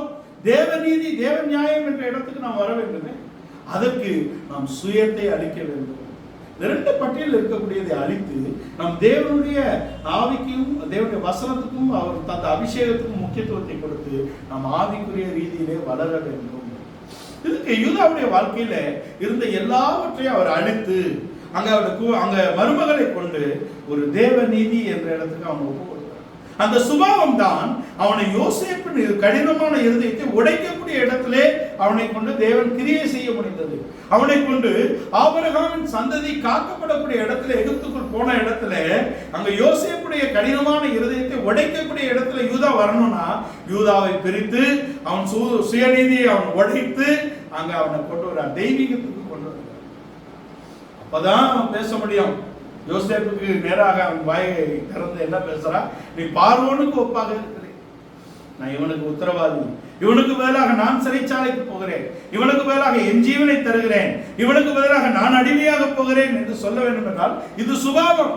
நீங்கள் கிறிஸ்து இயேசுவில் இருந்த சிந்தையே உங்களிடம் இருப்பதாக, அவன் தனக்குரியவர்கள் அல்ல பிறனுக்குரியதை நோக்குவானாக என்ற கிறிஸ்துவின் சிந்தை இருப்பதாக. அந்த கிறிஸ்துவின் சிந்தை இருக்கிறார். கையளிக்கப்பட்ட வாக்குத்தத்தம் பண்ணப்பட்ட முதலாம் கற்பனை என்ன? உன் பலனாகிய கர்த்தரை நீ உன் முழு மனதோடும், உன் தேவனாகிய கர்த்தரை நீ உன் முழு மனதோடும், முழு பலத்தோடும், முழு இருதயத்தோடும் அவர்கள் அன்பு கூற வேண்டும். இது முதலாம் கற்பனை. இரண்டாவது கற்பனை என்ன? உன்னை போல் பிறனை நேசி. உன்னை போல் பிறனை நேசிப்பது மாத்திரமல்ல, கிறிஸ்து நம்மை நேசித்தது போல நாம் பிறனை நேசிக்கக்கூடிய அளவுக்கு வளர வேண்டும். உன்னை போல் பிறனை நேசி என்பது பிறனுக்கு விரோதமாக பாவம் செய்யாத ஒரு வாழ்க்கை. கிறிஸ்துவை போல நீ மாறினால், நீ கிறிஸ்து மற்றவர்களை நம்மை சிநேகித்தது போல நீ மற்றவர்களை சிநேகிக்கக்கூடியது என்பது அந்த நல்ல சமாரியனுடைய வாழ்க்கை. இல்லையா? நம்மை கிறிஸ்து எப்படி அன்பு கூர்ந்திருக்கிறார்? ஜீவனை காட்டிலும் மேலாக தன் ஜீவனை தந்து நம்ம மீட்கக்கூடிய இடத்திலே தகுதியற்றவர்களாக இருந்த நம்மை அன்பு கூர்ந்திருக்கிறார். அதுதான் அவனவன் தனக்குரியவைகள் அல்ல பிறனுக்குரியதை நோக்குவானாக என்ற கிறிஸ்துவின் சிந்தை நமக்கு. அவர் சொன்ன பிரமாணமே கடினம், அவரை போல் இருப்பது என்பது அப்படின்னு நினைக்கக்கூடாது. அன்பிலே எல்லாம் கூடக்கூடிய இடத்துல இருக்கிறது. நான் சாந்தம் மனத்தாழ்மையாக இருக்கிறேன், என்னிடத்தில் வந்து என் நுகத்தை ஏற்றுக்கொண்டு என்னிடத்தில் கற்றுக்கொள்ளுங்கள். என் நுகம் மெதுவாயும் என் பலு லகுவாயும் இருக்கிறது. அவரிடத்தில் வந்து என்பது என்னிடத்தில் வந்து அந்த வார்த்தையை கேட்டு அதன்படி செய்யக்கூடிய வாழ்க்கை. அதன்படி செய்யாதவன் மண்ணின் மேல் கட்டினவன், அதன்படி செய்கிறவன் கற்பாறையின் மேல் கட்டினவன். அவர்கள் நிலைத்திருக்கிறவன். அவர்கள் நிலைத்திருப்பது என்பது அன்பிலே நிலைத்திருப்பது. அவர்கள் நிலைத்திருப்பது என்பது அன்பிலே வேரூன்றுவது. அவர்கள் நிலைத்திருப்பது என்பது அன்பை வெளிப்படுத்துவது. அவர் திராட்சை செடி, நாம் கொடிகள். அவர்களை நிலைத்திருக்க வேண்டும். அவருடைய வேருக்கும் சாருக்கும் உரியவர்களாக நாம் மாற வேண்டும். அவருடைய அபிஷேகம் அவருடைய தன்மையும் நமக்குள்ளே வெளிப்பட வேண்டும். இந்த மிருக குணம் உள்ள இந்த பட்டியலை தெய்வீகம் என்ற இடத்துக்கு கொண்டு வருகிறார். யாக்கோபுக்கு அவர் அனாதி தேவன், அவனை அனாதி சிநேகத்தினால இழுக்கிறார். அவருடைய குடும்பங்கள் மிருகத்தன்மை என்ற இடத்திலிருந்து மாற்றப்பட்டு தெய்வீகத்துக்கு கொண்டு வரும்படியாக தேவன் விரும்புகிறார். அவர் தன்னுடைய சொந்த ஜனங்களாக அவர் பாவித்து தன்னுடைய சொந்தத்திலே அவர் வந்தார். அவர்கள் ஏற்றுக்கொள்ளவில்லை. ஆனாலும் அவரை கொண்டாலும் அவர்களிடத்துக்கு தான் அவர் திரும்பி கதவை தட்டினார். அவர் திறக்காத பட்சத்திலே நமக்கு இப்பொழுது கதவு திறக்கப்பட்டிருக்கிறது. நாம் ஆபிரகாமின் ஆவிக்குரிய சந்ததிகள் என்ற இடத்திலே அவருடைய திவ்ய சுபாவத்தை வெளிப்படுத்தும்படியாக அவருடைய வசனத்தினாலும் அவருடைய ஆவியினாலும் இந்த பட்டியலில் இருக்கக்கூடியதை நம்முடைய ஜீவியத்திலிருந்து நீக்கிவிட வேண்டும். தோட்டத்தை இழந்தானே, பின்ன திருந்தினாங்களா? இல்ல. ஜென்ம சுபாவம் அங்கே காயினுக்குள்ளே காணப்பட்டு அது மிருக சுபாவமாக மாறி கொலைபாதகத்துக்கு போகிறான். ஜென்ம சுபாவம் இருந்தது, அவனுக்கு எரிச்சல் வந்தது. அப்பவே அவனை எச்சரிக்கிறார். உன் முகநாடி ஏன் வேறுபடுகிறது? உனக்கு ஏன் எரிச்சல் வருகிறது? நீ நன்மை செய்தால் உனக்கு மேன்மை இல்லையா என்ற உபதேசத்தின் அடிப்படை அவனுக்கு சொன்னாலும் அவன் மண்டையில ஏறல. பிதாக்கள் மண்டையில ஏறலையே. நீ சாகவே சாவா என்ற உபதேசத்தை காட்டுறோம், நீ சாகவே சாவதில்லை என்ற உபதேசம் தான் பெரியமா இருக்கு. People always love a sugary lip, a sugar coated lip, இல்லையா? A kind word, a loving kindness through mouth, lips. அததான் விரும்புறாங்க. loving kindness by heart வந்து தேவன். அவர் தம்முடைய மகா இரக்கம், அந்த அனாதி ஸ்நேகம் என்பது இஸ்ரவேல் எப்படி கொண்டாரு? அடிச்சு மடக்கி கொண்டாரு. அடிச்சு மடக்கி வனாந்தரத்துல கொண்டு வந்தாரு. அது அன்பு இல்லையா? உண்மையான ஆவிக்குரிய தகப்பன் உன்னுடைய குற்றங்களை சுட்டி காட்டுகிறவன், கண்டிக்கிறவன். சபா சொல்றதுக்கு 1000 பேர் இருப்பான். அவனெல்லாம் நீ தகப்பன் நினைச்சா ஒரு நாள் நீ அனாதையாக சுத்தணும். ஸ்பிரிச்சுவல் ஆர்ஃபன்ஸ், கண்டிக்கப்படாதவர்கள் அங்கே ஆவிக்குரிய அனாதைகள். Spiritual orphans, spiritual orphans. யாரு ஆவிக்குரிய தகப்பன்மாரை கண்டடைகிறார்களோ அவர்தான் ஸ்பிரிச்சுவல் சன்ஸ். அவர்தான் ஆவிக்குரிய குமாரராக வளர முடியும். அவர் யாரை கண்டிக்கிறாரு? குமாரரை தான் கண்டிப்பார். அனாதை காணா போனவன் கொண்டு வந்து அவனை குமாரனாக்கக்கூடிய இடத்துல இருக்கிறாரு, அதுக்கு அவன் கீழ்ப்பட வேண்டும். உன் தவறுகளை சுட்டி காட்டுகிறவன் தான் உனக்கு உண்மையான ஆவிக்குரிய தகப்பன். வந்து ஒரு வாரம் உன்னை என்டர்டெயின் பண்ணிட்டு போயிடுவான். அவன் கிடையாது உன் ஆவிக்குரிய தகப்பன். அவனை எல்லாத்துக்கும் சபாஸ்ன்னு சொல்லிடுவான். நீ எது செஞ்சாலும் சரின்னு சொல்லிடுவான். காலத்துக்கும் நீ அவன் உபதேசத்தை தான் நீ லிங்க் போட்டுட்டு சுத்தனமே தவிர அதை எடுத்து பேசக்கூடிய, கிரகித்து பேசக்கூடிய குமாரனாக நீ ஒரு நாளும் வளர முடியாது. வேணா பெரிய செல்லாக் தின்னு வேணா வாங்கி தந்துடலாம், தின்னுட்டு சுத்திட்டு இருக்கலாம். நீ உபதேசத்தை பேசக்கூடிய குமாரனாக வளர வேண்டும் என்றால் நீ சரியான தகப்பனை கண்டுபிடிக்கணும். இன்னைக்கு வர உனக்கு தகப்பனா, உனக்கு தகப்பனானால் அவன் உன்னை கண்டித்து திருத்தி இருப்பான். நீயும் அனாதை, அவனும் அனாதை. Those who forgot their fathers, உன்னை நடத்தினவருடைய வழிகளையும் அவருடைய துவக்கத்தையும் முடிவையும் நீ பார்த்து அவருடைய அடிச்சுவடுகளை பின்பற்று. கிறிஸ்துவுடைய அடிச்சுவடுகளை அப்போஸ்தலர்கள் சரியாக பின்பற்றினார்கள். அதனாலதான் இன்றைக்கு வரைக்கும் பேசப்படுகிறார்கள். அப்போஸ்தலனாகிய பேதுரு அந்த பட்டியலை எழுதுவதற்கு காரணம் அவருடைய வசனத்தினாலே தன்னுடைய நேசரினால் திருப்பப்பட்டிருக்கிறார். அப்போஸ்தலனாகிய பவுல் இந்த பட்டியலை எபேசுவுக்கு எழுதுவதற்கு காரணம் அவனுடைய ஆவிக்குரிய தகப்பனாலே, அவருடைய சிருஷ்டிகளாலே, அவருடைய நேசராலே அவருடைய சரியாக்கப்பட்டிருக்கிறான். என்னுடைய மார்க்கத்தில் நான் நடந்த போது என்னை ஒருவனும் குற்றச்சாட்ட முடியாது, என் வயதுள்ளவர்கள் என்னுடைய ஜீவியத்தை வந்து எட்ட முடியாது என்ற வைராக்கியத்தினால் நான் வாழ்ந்தது மெய். ஆனால் கிறிஸ்துவை நான் கண்ட நாளிலே அவன் கேட்ட முதல் கேள்வி என்ன? நான் என்ன செய்ய நீ சித்தமாயிருக்கிறேன்? அதான் அவன் கேட்ட முதல் கேள்வி. ஆனால் சவுல் அந்த கேள்வி கேட்கல. அவன் என்ன செய்ய வேண்டும் என்று சொல்லப்பட்டாலும் அவன் அதை கடைபிடிக்கக்கூடிய இடத்துல இல்லை. ஏனென்றால் அவன் ஆவிக்குரிய தலைமையை மதிக்காதவன். அவன் சாமுவேல வாயில தான் மதிச்சான், இருதயத்துல இல்லை. உன் இருதயத்துல நீ ஒருவரை மதிப்பாயானால் அவரை குறித்த ஏளனமான வார்த்தை உன் வாயில வருமா? இருதயத்தின் நிறைவினால் அவன் வாய் பேசும். முதலாவது அப்போஸ்தலன் அனுப்பப்பட்ட இயேசு பரதேசியாக சுற்றி திரிந்து சியோனை ஆளுகை செய்து எருசலேமை கட்டியெழுப்பி வரப்போகிறார். அதுக்கு பின்பாக பரதேசிகளாக சஞ்சரித்தவர்கள் அப்போஸ்தலர்கள், அவர்கள் அதிலே மூளைக்கல்லோடு சேர்ந்த அஸ்திவார கற்களாக இருக்க போகிறார்கள். அதனாலே பரதேசிகளாக சுற்றி திரிகிற நமக்கு அவர்கள் நிருபம் எழுதி பரதேசிகள் என்றே அடையாளப்படுத்தி இருக்கிறார்கள். தகப்பன் பரதேச சுத்துறாரு, அவருக்கு எருசலேமும் இல்ல சியோனும் இல்லைன்னு சொல்லக்கூடிய ஞானியாக நான் இல்லாததுனாலே நான் சந்தோஷப்படுகிறேன். ஆவிக்குரிய பிதாக்களை பேசக்கூடிய துணிகரம் விழுந்து போன ஆவிக்கு தான் இருக்கும். ஆவிக்குரிய பிதாக்களை பேசக்கூடியவன் ஜென்ம சுபாவம் உள்ளவனாக தான் இருக்கிறான். அவன் ஒரு நாள் மிருகமாக போவது நிச்சயம். அதுக்கு நாம் விட்டு போடக்கூடாது. நம் ஆவிக்குரிய முற்பிதாக்களை அங்கே நம்ம அவர்களுடைய அடிச்சுவடைகளை பின்பற்ற வேண்டும். யாக்கோபின் குமாரர் யாக்கோபின் வழிகளை பின்பற்றக்கூடிய இடத்திலே அவர்களை தேவன் வழி நடத்தினார். எத்தனை தலைமுறை ஆனால் என்ன நடத்தினார். அதனாலதான் தாவீது சொல்கிறான், நான் யாக்கோபின் தேவனால் அபிஷேகம் பண்ணப்பட்டு இஸ்ரவேலின் சங்கீதங்களை இன்பமாக பாடினேன். யாக்கோபின் தேவனை கிளைம் பண்ணக்கூடிய இடத்துல தாவீது நடுவில் வந்தவன் அங்க ஒண்ணும் பண்ண முடியலையே. பெஞ்சமின் பீறுகிற ஓனாய் என்பதை வெளிப்படுத்தி விட்டான் சவுல். பெஞ்சமின் என் இருதயத்துக்கு ஏற்றவன் என்பதை வெளிப்படுத்தினார் சவுல். புதிய ஏற்பாட்டின் பவுல் என்று கிரேக்கத்திலே சொல்லப்பட்ட பவுல் அதை வெளிப்படுத்தினார். எல்லோரையும் தள்ளினாரா? எல்லோரையும் தள்ளியே. நான் பெஞ்சமின் கோத்திரத்தான், நான் இஸ்ரவேலன், நான் ஆபிரகாமின் சந்ததி என்று சொல்லக்கூடிய இடத்துல தைரியம் வந்தது காரணம் என்ன? அவருடைய சித்தத்துக்கு தன்னை முற்றிலுமாக ஒப்பு கொடுத்த மனிதன். அந்த பெருவழியிலே அவன் விடும் பொழுது அவன் கேட்ட முதல் கேள்வி, நான் என்ன செய்ய நீர் சித்தமாயிருக்கிறேன்? பெஞ்சமினை யூதாவுக்குள் கொண்டு வரக்கூடிய ஒரு அனுபவத்தின் மெய்ப்பொருளாக பவுல் அப்போஸ்தலன் வெளிப்படுகிறார். பெஞ்சமின் என் இருதயத்துக்கு ஏற்றவன் என்ற இடத்திலே பவுல் அப்போஸ்தலன் அதை கொண்டு வந்து இணைக்கக்கூடிய இடத்திலே இருக்கிறார். காயினிலே இருந்த மிருக குணம் அங்கு சவுலிலே வெளிப்பட்டு விட்டது. விழுந்து போன ஆவிக்கு தன்னை விட்டு போட்டு விட்டான். வாயில தாழ்மை, வாயில அன்பு, மாய்மாலம் அவனை மிருகம் என்ற இடத்துக்கு கொண்டு போய் விட்டது. தன் ஆவிக்குரிய தலைமையை அவன் மதிக்கவில்லை. அவளுக்கு விரோதமாக பட்டயத்தை எடுக்கக்கூடிய இடத்திலும் அங்கே துணிகரமாக பேசக்கூடிய இடத்திலும் இருக்கிறான். அதனால நீ போய் யூதா கோத்திரத்துல ஒருத்தனை அபிஷேகம் பண்ணு, ஈசாய் வீட்டுக்கு போனா தலைமையே பயப்படுது. உனக்கு பயந்து தானே தலைமை பயந்து இருக்குது. உனக்கு பயந்து தலைமை மறைந்து போகுதுன்னா நீ பொல்லாதவன் தானே. உனக்கு பயந்து தலைமை மறைந்து இருக்குது. சாமுவேல் ஈசாய் குடும்பத்துக்கு போறதுக்கு பயப்படுறாரு, மறைஞ்சு போகணுங்கிறாரு.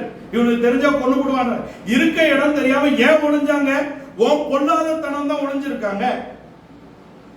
உன் பட்டயம் சத்துருக்களுக்கு விரோதமாக இல்லையே, உன் பட்டயம் சகோதரருக்கு விரோதமாக இருக்கிறது. உன் பட்டயம் உன் நடத்திப்புக்கு விரோதமாக இருக்கிறது. சாமுவேல் சொல்றாரு, அவனுக்கு தெரிஞ்ச என்ன கொண்டு போடுவான்னு. யாருங்க நடத்திப்பு? யாருங்க தகப்பன்? ஆவிக்குரிய தகப்பனை கொல்லக்கூடிய கொடூரனாக நீ இருக்கிறாய். அதான் அந்த வார்த்தையின் பிரதிபலிப்பு. ஆவிக்குரிய தகப்பன் அன்னைக்கு யாரு? சாமுவேல் தான். என்ன சொல்றாரு? அவனுக்கு தெரிஞ்ச என்ன கொண்டு போடுவான்னு. விழுந்து போன ஆவிக்கு தன்னை முற்றிலுமாக விற்று போட்டான். அவனை விடுதலையாக்க ஒருவராக முடியவில்லை. வந்து பாட்டு பாடினாலும் கொஞ்ச நேரம் தான் விடுதலையாகும். அந்த தாவீதையும் கொல்லதான் பார்ப்பான். அவனையும் காய்மகாரமாக நடத்துகிறான். மகளுக்கே கட்டி கொடுத்து கொல்லக்கூடிய கொடூரனாக இருக்கிறான். இப்படி அவன் விட்டு போட்டு அவன் பட்டயத்தோட சுற்றுறான். ஒரு நாள் அழுவாங்க, ஒரு நாள் அழுவான். நீ என் குமாரன் தாவீது அல்லவா? இது உன்னுடைய சத்தம் இல்லையா? அடுத்தது நீதான், தேவன் உன்னோட இருக்கிறாரு. அழுவான். 10 நிமிஷம் தான் சுத்திகரிப்புக்கு மட்டும் அழுகிறது. அடுத்த நாளே பேய் பிடிச்சிரும் போல திரும்ப விரட்டுறது. 1 சாமுவேல் 27 என்றைக்காவது ஒரு நாள் அவனுடைய கையினாலே சாகிறது நிச்சயம் இருந்தார். ஆனால் தாவீதுடைய ஜீவன் தேவனுடைய பார்வையிலே அருமையாக இருந்தது. உம்முடைய ஜீவன் இன்றைக்கு என்னுடைய பார்வையிலே அருமையாக இருந்தது போல என்னுடைய ஜீவன் என் தேவனுடைய பார்வைக்கு அருமையாக இருக்கும். உம்முடைய ஊழியம், உம்முடைய அபிஷேகம் உங்க தேவனால் கொடுக்கப்பட்டது, அதை நான் நிந்திக்க மாட்டேன். என்னுடைய ஜீவியம், என்னுடைய ஊழியம் தேவனுக்கு முன்பாக அருமையாக இருக்கும். தாவீது சொன்னான், சூரியன் சந்திரன் நிலை பெற்று இருக்கிறது போல அவனுடைய சிங்காசனம் என்றென்றைக்கும் நிலை பெற்று இருக்கும்னு சொல்லிட்டார். அன்பினாலே ஜெயம் கொள்ளக்கூடிய வாழ்க்கை. தாவீது முற்றிலுமாக ஜெயம் கொள்ளக்கூடியாக இருக்கிறான் என்பது சத்துருக்களை சிநேகித்தான். இருக்க வரைக்கும் இருக்கட்டும்ட்டாருங்க. அவன் இருக்கிற வரைக்கும் ஆளட்டும் அந்த இடத்தை, அவன் இருக்கிற வரைக்கும் இருக்கட்டும் சிங்காசனத்துல. தேவன் ஏற்படுத்தினார்.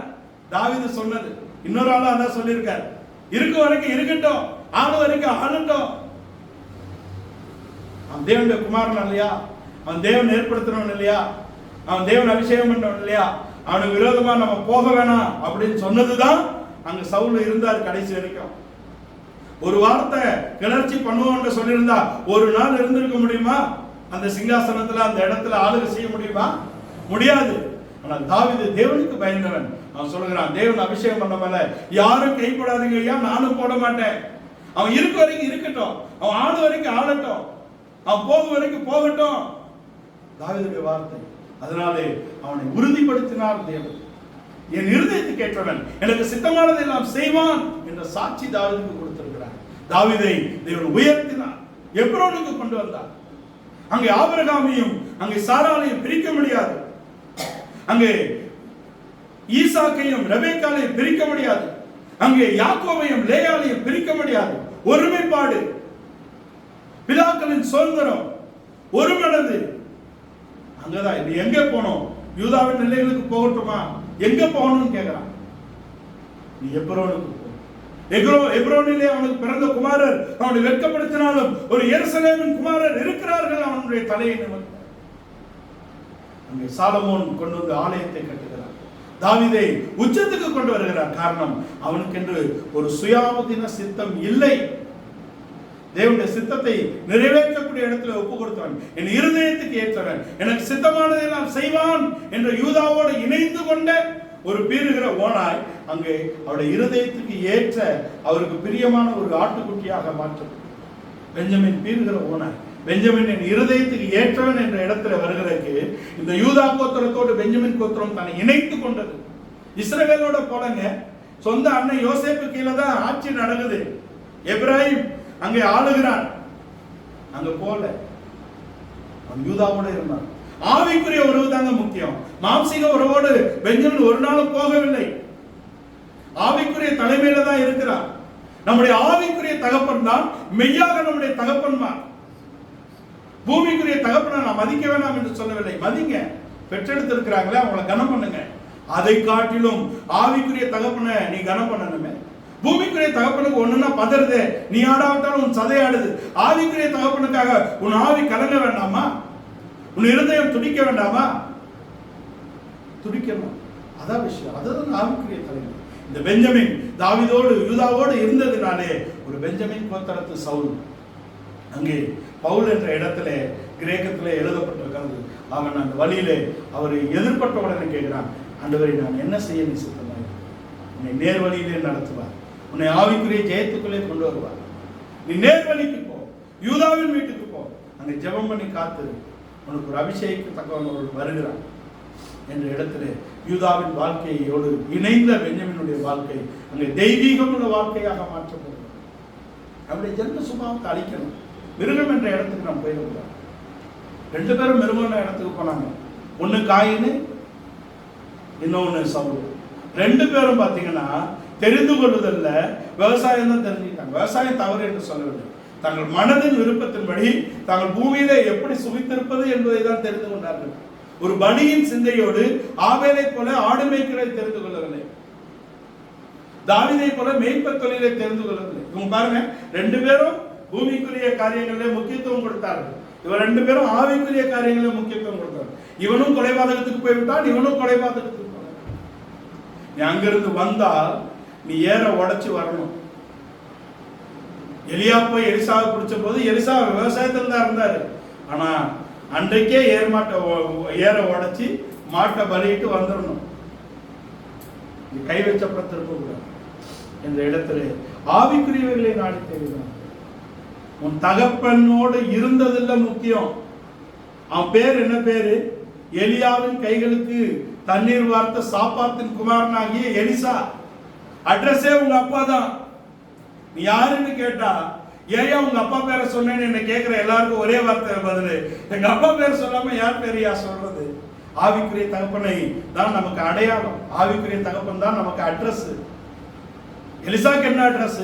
எலியாவை காட்டிலும் 2 மடங்கு கிரியை செய்தவன். அவனோட அட்ரஸ் என்ன? எலியாவின் கைகளுக்கு தண்ணீர் வார்த்த சாப்பாத்தின் குமாரனாகிய எலிசா. நீ கூட 40 வருஷம் இரு, பிரச்சனை இல்லை. அவன் எடுக்கப்படும் போது இல்லாவிட்டால் சால்வை உனக்கு இல்லை.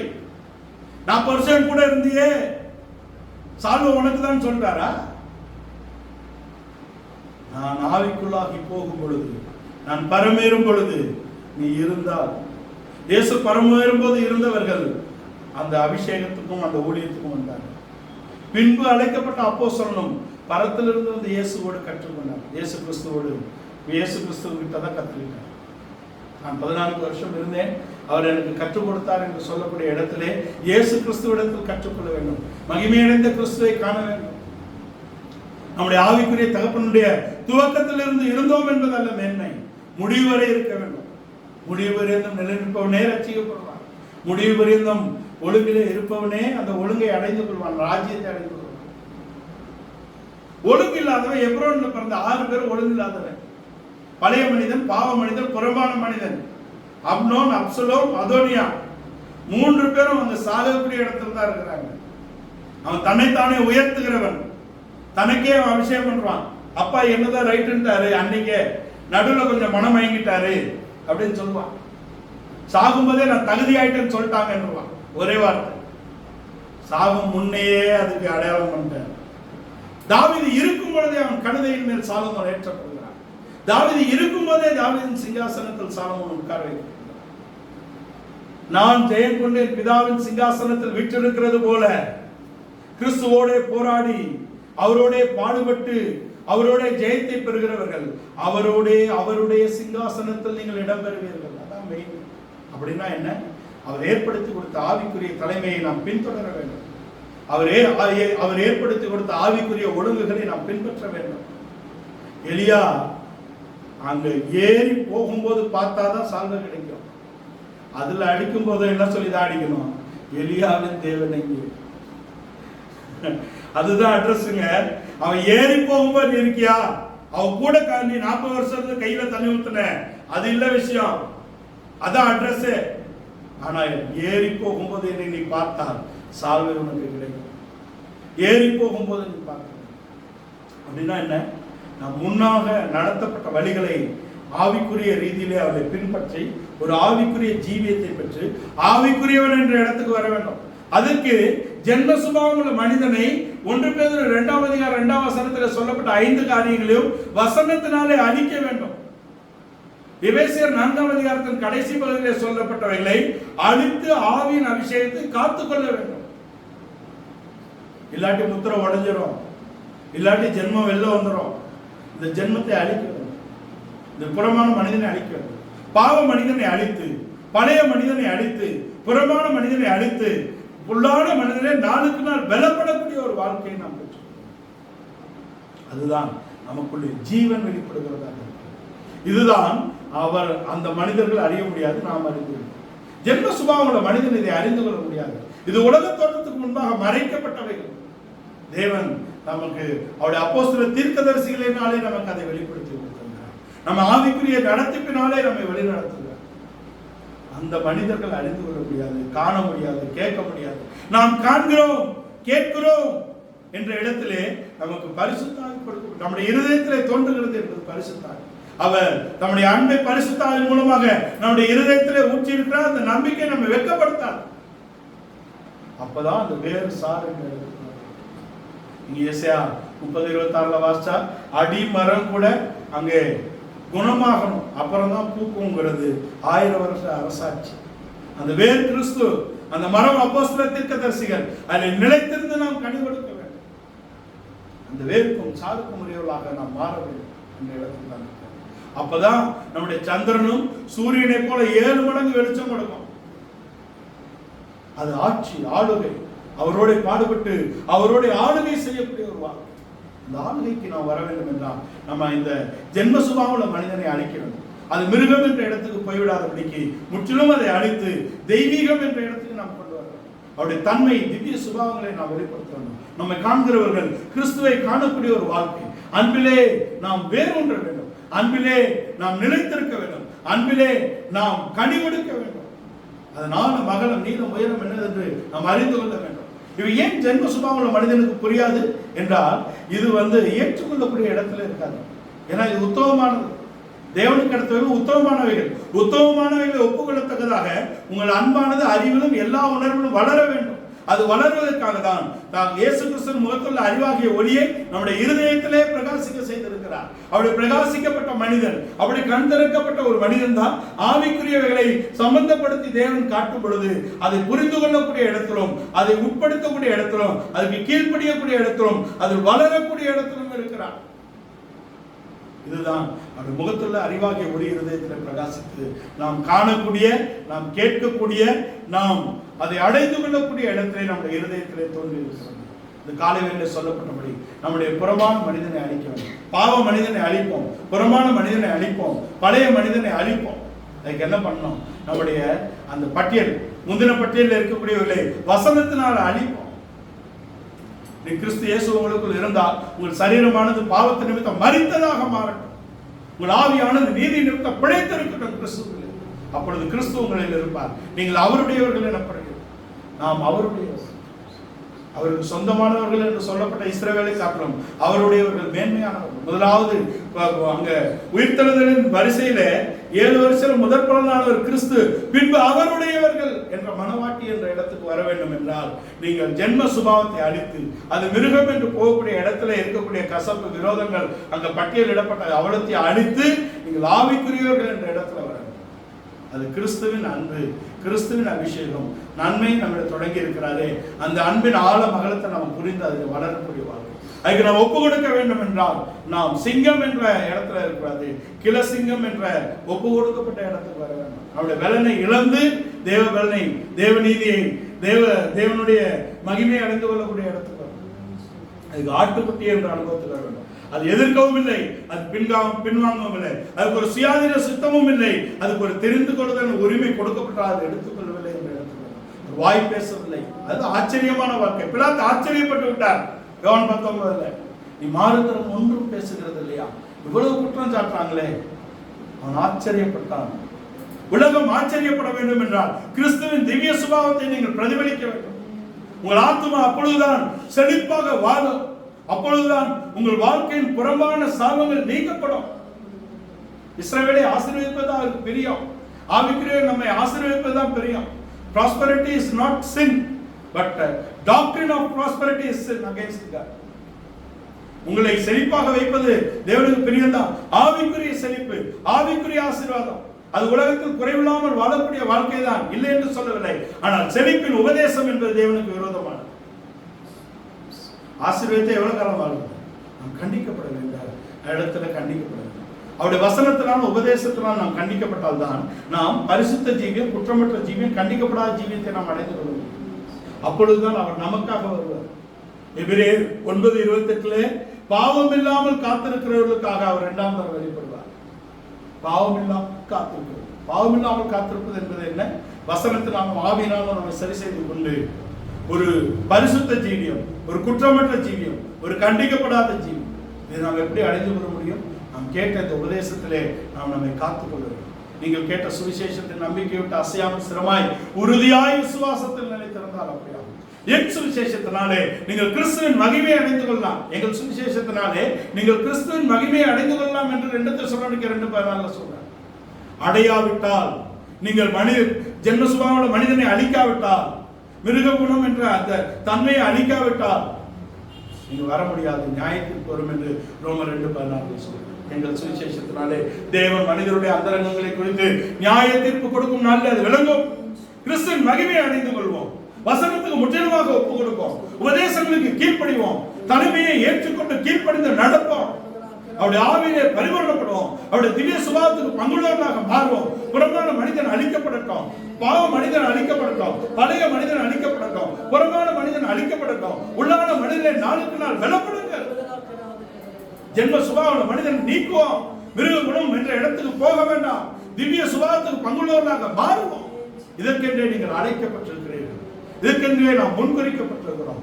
அன்பினாலே நாம் முற்றும் ஜெயம் கொள்வோம் என்ற நம்பிக்கை நமக்கு இருக்கிறது. இந்த காலை வேளையிலே இந்த வசனங்களுக்கு முற்றிலுமாக ஒப்புக் கொடுப்போம். பழைய மனிதனை அழிப்போம், புறமான மனிதனை அழிப்போம், பாவ மனிதனை அழிப்போம், உள்ளான மனிதனை நாளுக்கு நாள் பலப்படுவோம். இந்த வசனங்களுக்கு முற்றிலுமாக ஒப்புக் கொடுப்போம். வசனத்தினாலே பலப்படுவோம். ஆவியிலே அனுபவங்களாக மாறுவோம். சோத்துடன்